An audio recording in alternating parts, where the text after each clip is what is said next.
পহেলা জুলাই থেকে বাসাবাড়ি এবং অফিস আদালতে সরবরাহ করা পানির দাম 10% বাড়ানোর সিদ্ধান্ত নিয়েছে ঢাকা ওয়াসা। গতকাল এক বিজ্ঞপ্তিতে এই তথ্য জানিয়েছে ঢাকা ওয়াসা কর্তৃপক্ষ। বাড়ির মালিক ভাড়াটিয়ারা বলছেন, যে সংস্থা নিরাপদ এবং বিশুদ্ধ পানি দিতে পারে না তারা বাড়তি বিলও নিতে পারে না। সৈয়দ মুয়াজ্জম হোসেনের ক্যামেরায় মাহমুদুল হাসানের রিপোর্ট। ফাতেমা ইসলাম সন্তান স্বামী নিয়ে থাকেন মিরপুর শাহালি এলাকার প্রিয়াঙ্কা সিটিতে। প্রতিদিন 4 জনের এ পরিবারে ব্যয় করছেন প্রায় 1000 লিটার পানি।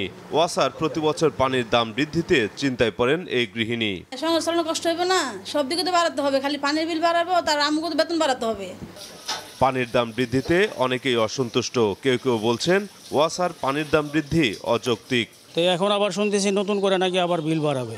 তা আসলে আমরা সাধারণ জনগণ যারা একবারে মধ্যবিত্ত, তাহলে আমরা কিভাবে চলবো? এটা তো প্রভাব পড়বেই, কারণ পানির দাম বাড়াইলে আমাদের বাসা ভাড়া বাড়াবে। মনে করেন একসাথে যদি 200-300 টাকা করে বাড়া, তাহলে তো আমাদের বাঁচার কোনো উপায় নেই। শেষমেশ আমরাই হচ্ছি এটা সাপারার, আমাদেরকে ভর্তুকি দিতে হবে। ওয়াসার পানির বাড়তি দাম নিয়ে বাড়ির মালিকরা বলেন, প্রতি বছর ওয়াসার পানির দাম বৃদ্ধি করছে, কিন্তু সেবার মান তলানিতে ঠেকেছে। যখন মন চায় তখন পানি বিলি ইউনিট বাড়ায় দেয়। তাহলে মনে করে শুধু আমার বাড়িওয়ালা আমার সমস্যা না ভাই, সারা বাংলাদেশের যে ভাড়াটিয়া যারা থাকে ভাই, এদের যে কি কষ্ট। আমার ইনকাম নাই, আমি ওই রিচার্জের টাকা দিয়েই আমি চলতে হয়। এখান থেকে গ্যাস পানি বিদ্যুতের টাকা বাড়লে ওইটাই আমার বাড়তি হওয়া যায়, ওই টাকাটা কভার করাই আমার জন্য কষ্টকর হওয়া যায়।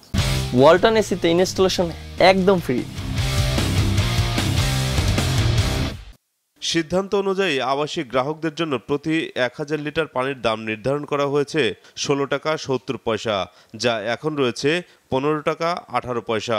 এছাড়া বাণিজ্যিক গ্রাহকদের পানির দাম নির্ধারণ করা হয়েছে 46 টাকা 20 পয়সা, যা বর্তমানে আছে 42 টাকা। ঢাকা ওয়াসা 2017 সাল থেকে শুরু করে টানা 3 বছর 5% করে পানির দাম বাড়িয়েছে।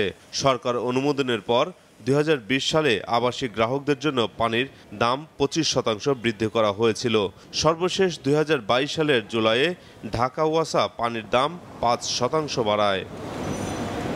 মাহমুদুল হাসান, মাছরাঙা সংবাদ, ঢাকা।